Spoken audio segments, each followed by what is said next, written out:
Comme la biche soupire après l'eau vive, ainsi mon âme soupire après toi, mon Dieu. Oh, mon âme a soif de Dieu, du Dieu vivant. Quand donc pourrais-je venir voir ta face, ô mon Dieu?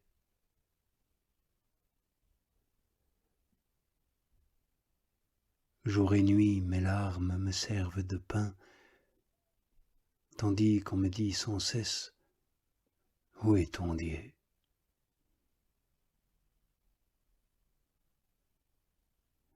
Et je le revois, et d'y songer mon âme se fond. Je vais en noble cortège jusqu'à la maison de Dieu, parmi la foule en fête, aux accents de la joie et de la louange. Qu'as-tu dans mon âme à défaillir? Pourquoi gémir? Espère en Dieu.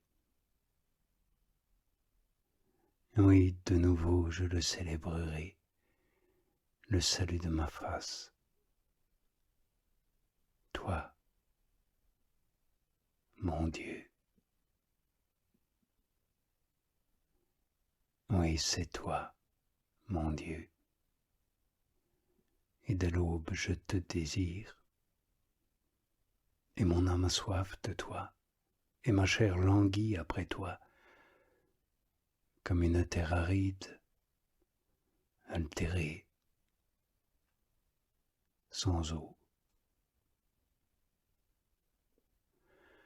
Alors, voyant ta puissance et ta gloire, je te contemple dans le sanctuaire, et ta grâce vaut mieux que ma vie. Puissent mes lèvres te glorifier. Oui, puissais-je te bénir durant ma vie, élever mes mains en ton nom, et comme de moelle et de graisse mon âme est rassasiée, et l'allégresse aux lèvres, ma bouche loue ton nom. Sur mon lit je me souviens de toi, je passe les veilles de la nuit à méditer sur toi, car mon secours, c'est toi. Et je crie de joie à couvert sous tes ailes. Mon âme se presse tout contre toi, et ta droite me soutient.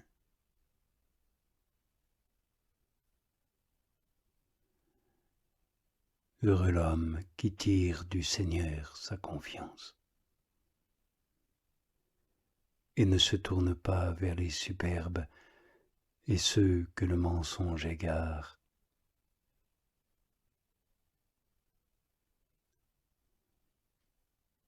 Seigneur, tu les fais nombreuses, tes merveilles. Pour tes desseins sur nous, nul ne t'est comparable.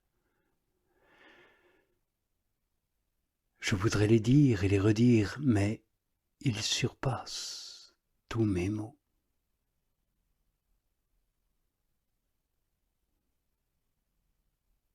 Sacrifice, oblation, tu n'en veux pas. Holocauste, expiation, tu n'en demandes pas. Tu me creuses les oreilles. Alors je dis, voici, je viens. Dans le rouleau du livre, il est écrit de moi, à faire ta volonté, mon Dieu, j'ai mon plaisir. et ta loi est au fond de mes entrailles.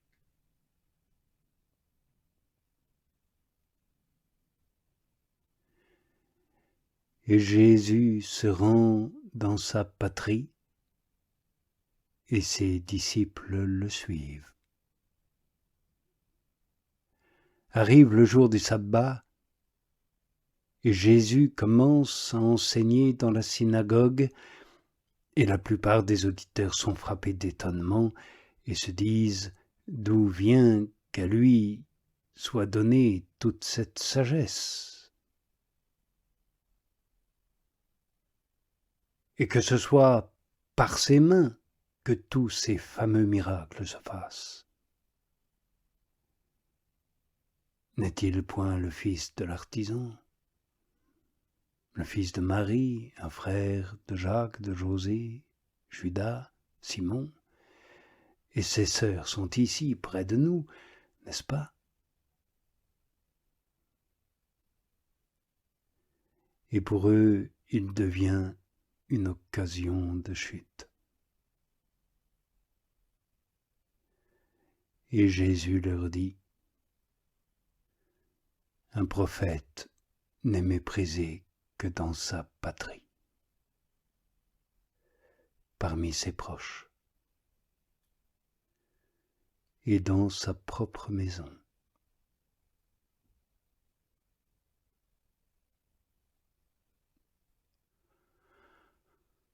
Oh, sauve-nous, Seigneur.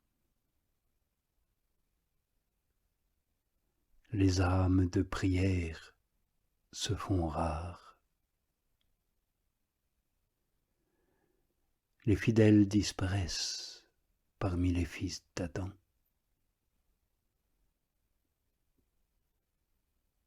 Chacun dit des faussetés à son prochain, les lèvres sont flatteuses et le cœur double.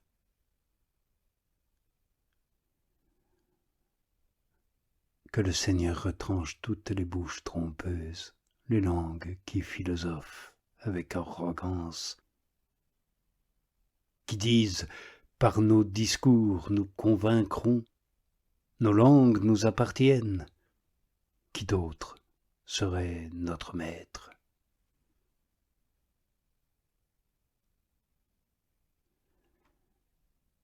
Mais le Seigneur parle. Pour le simple opprimé, le petit qui gémit, maintenant je me lève. Qui a soif de mon salut, je le prends avec moi.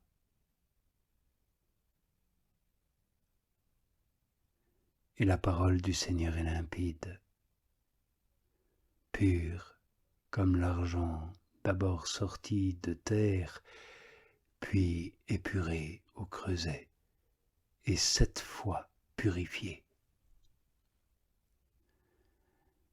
Oui, Seigneur, toi tu veilles sur nous. Tu nous préserves de cette engeance à jamais,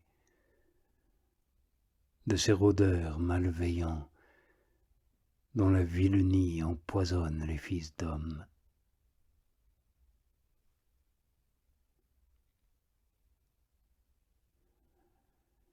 Après cela, Jésus poursuit son chemin en Galilée. En Judée, les Juifs cherchent à le tuer, aussi n'y circule-t-il pas. Or, voilà que la fête juive des Tentes approche. Ses frères lui disent donc, « Pars d'ici, va en Judée, afin que tes disciples voient aussi les œuvres que tu fais. » Oui, personne n'agit en secret s'il cherche à être connu. Si donc tu fais toutes ces choses, manifeste-toi au monde.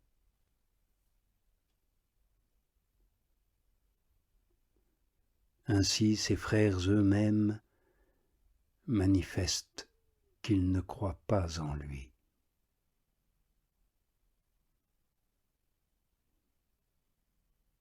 Jésus leur dit donc, mon temps, le mien,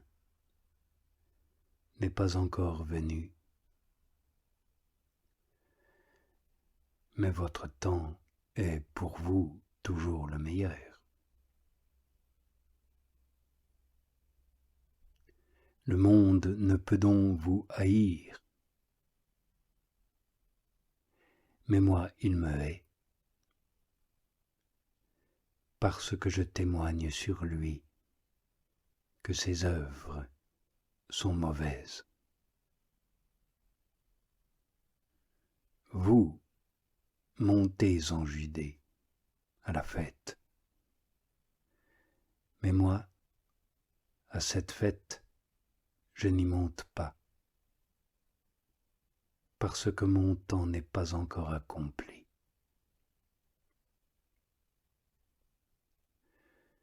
Leur ayant dit cela, il demeure en Galilée. Or, après que ses frères sont montés à la fête, il y monte aussi, mais non au grand jour, et comme en secret. Au cours de la fête, les Juifs se mettent à le chercher et se disent « Où est-il donc ?» Et dans la foule, on entend force murmures à son sujet. Les uns viennent dire « C'est un homme de bien », d'autres « Mais non, il égare le peuple ». Toutefois, personne n'ose parler de lui ouvertement, par peur des Juifs.